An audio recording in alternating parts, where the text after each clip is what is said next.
13 साल पहले Satoshi Nakamoto नाम के व्यक्ति या ग्रुप ने बिटकॉइन नाम वाले एक सॉफ्टवेयर सिस्टम का जिक्र करते हुए एक पेपर रिलीज किया था। आज उसी बिटकॉइन की कीमत $1 ट्रिलियन से ज्यादा है और इसने एक ऐसी घटना को जन्म दिया जिसके समर्थकों का मानना है कि ये पूरे ग्लोबल फाइनेंशियल नेटवर्क को फिर से जोड़ सकता है। 31 अक्टूबर 2008 को सतोशी नाकामोतो ने क्रिप्टोग्राफरों के एक ग्रुप को 9 पेज का एक पेपर भेजा जिसमें बिटकॉइन नाम के इलेक्ट्रॉनिक कैश के एक नए फॉर्म की रूपरेखा तैयार की गई थी। उस समय किसी को भी नाकामोतो की पहचान से कुछ लेना देना नहीं था। साथ ही उस ग्रुप के ज्यादातर लोगों को बिटकॉइन के आइडिया पर ही संदेह था।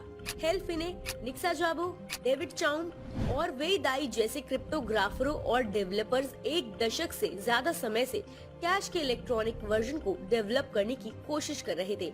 वे सभी कई कारणों के चलते इसमें फेल रहे। 9 जनवरी 2009 को नाकामोतो ने बिटकॉइन नेटवर्क लॉन्च किया। फिन्ने उन कुछ लोगों में से एक थे जो इसे लेकर उत्सुक थे और शुरुआती हफ्तों में दोनों ने नेटवर्क को चलाने के लिए दूर से काम किया। पहला बिटकॉइन ट्रांजैक्शन नाकामोतो से मिस्टर फिन्नी के पास गया। लगभग 2 सालों तक जैसे तैसे बिटकॉइन धीरे धीरे बढ़ता गया। नाकामोतो ने मैसेज बोर्ड पर लिखा और डेवलपर्स के साथ निजी तौर पर ईमेल से बातचीत की। दिसंबर 2010 में नाकामोतो ने सार्वजनिक रूप से पोस्ट करना बंद कर दिया और 2011 में डेवलपर्स के साथ बातचीत भी बंद कर दी। नाकामोतो ने एक सॉफ्टवेयर डेवलपर गेविन एंडरसन को इस प्रोजेक्ट की कमान सौंप दी। लेकिन क्या हम नाकामोतो के बारे में सब कुछ जानते हैं? इसका जवाब है वास्तव नहीं। पब्लिक मैसेज में और यहाँ तक कि बाद में जारी किए गए एक पर्सनल मैसेज में भी नाकामोतो ने कभी भी किसी व्यक्तिगत बात के बारे में कोई जिक्र नहीं किया। नाकामोतो ने ना कभी अपने बारे में, ना कभी मौसम के बारे में या स्थानीय स्तर पर होने वाली बातों या घटना के बारे में भी कभी कुछ नहीं कहा। जो भी बातचीत हुई सिर्फ बिटकॉइन और उसके कोड को लेकर हुई।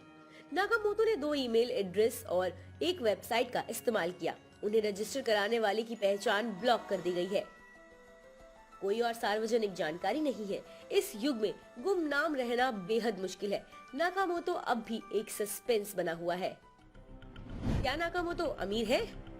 बिटकॉइन के पहले साल में लगभग 10 लाख बिटकॉइंस माइन किए गए थे जिन्हें कभी ट्रांसफर या मूव नहीं किया गया था। आज उन बिटकॉइन की कीमत $55 अरब है। फोर्ब्स की रियल टाइम अरबपतियों की लिस्ट के अनुसार इस हिसाब से नाकामोतो दुनिया के 30 सबसे अमीर लोगों में से एक होगा। ये माना जाता है कि उन 10 लाख बिटकॉइंस को नाकामोतो और सिर्फ नाकामोतो द्वारा ही कंट्रोल किया जाता है। उन्हें मूव करने के लिए प्राइवेट कीज की जरूरत होती है, जो अक्षरों और नंबरों की एक लंबी यूनिक स्ट्रिंग जिससे एक्सेस को कंट्रोल किया जा सकता है। अब सवाल ये है कि उन 10 लाख बिटकॉइंस को आखिर बेचा क्यों नहीं गया?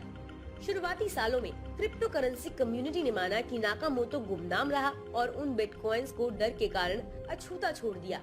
ये अटपटा नहीं लगता कि बिटकॉइन के आविष्कारक को गिरफ्तार किया जा सकता है। हाल के सालों में कई सरकारों ने बिटकॉइन को अलग अलग तरह से स्वीकार किया है। चीन इनमें से एक बड़ा अपवाद है।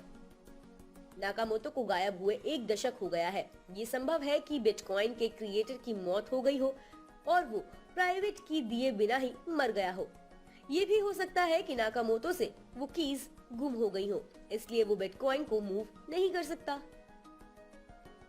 लेकिन बात ये है कि नाकामोतो कोई तो होगा और इसका जवाब है बिल्कुल। पिछले कुछ सालों में कोई भी जिसने बिटकॉइन पर रिमोट से काम किया है, जैसे कि मिस्टर फिन्नी जिनकी 2014 में मौत हो गई, और मिस्टर एंडरसन, इन दोनों को ही नाकामोतो माना गया है। हालांकि दोनों ने ही इससे इनकार किया है। 2014 में इंग्लैंड के बर्मिंघम में ईस्टर्न यूनिवर्सिटी में स्टूडेंट्स और रिसर्चर्स के एक ग्रुप ने एक भाषा विज्ञान विश्लेषण किया और नतीजा निकाला कि मिस्टर सजावो ही नाकामोतो है। ऐसी संभावना थी, लेकिन उन्होंने भी इसका खंडन कर दिया। अब सवाल ये कि क्रेग राइट कौन है? क्रेग राइट लंदन में रहने वाले एक ऑस्ट्रेलियाई प्रमोटर है जिन्होंने 2016 में नाकामोतो होने का दावा किया था, मगर बिटकॉइन कम्युनिटी में उनके दावों को जल्द ही खारिज कर दिया गया था। उन्होंने उन शुरुआती बिटकॉइनों में से कुछ को मूव करके ये साबित करने की बात कही थी कि वे ही नाकामोटो है। हालांकि आज तक उन्होंने ऐसा नहीं किया है। उन्होंने बिटकॉइन के सॉफ्टवेयर पर पेटेंट के लिए भी दायर किया था, लेकिन राइट पर खुद के एक मृतक साथी के परिवार की तरफ से मुकदमा चलाया जा रहा है, जिसका नाम डेव क्लेमन है। दावा है कि मेसेस राइट और क्लेमन ने एक बिजनेस पार्टनरशिप के हिस्से के रूप में बिटकॉइन को एक साथ डेवलप किया और राइट ने क्लेमन के परिवार को उन 10 लाख बिटकॉइन का आधा हिस्सा दिया। अब अगर जूरी मान लेती है कि दोनों ने मिलकर बिटकॉइन बनाया है, तो राइट को कानूनी तौर पर उनमें से कुछ बिटकॉइन बेचने के लिए मजबूर किया जा सकता है। लेकिन जब तक ऐसा नहीं करते, तब तक बिटकॉइन की दुनिया में ज्यादातर लोग उनके दावों को खारिज करते रहेंगे। साथ ही जब तक कोई उन बिटकॉइन को मूव नहीं करता, तब तक ये संभावना नहीं है कि किसी को भी बिटकॉइन के सही क्रिएटर के रूप में स्वीकार किया जाएगा।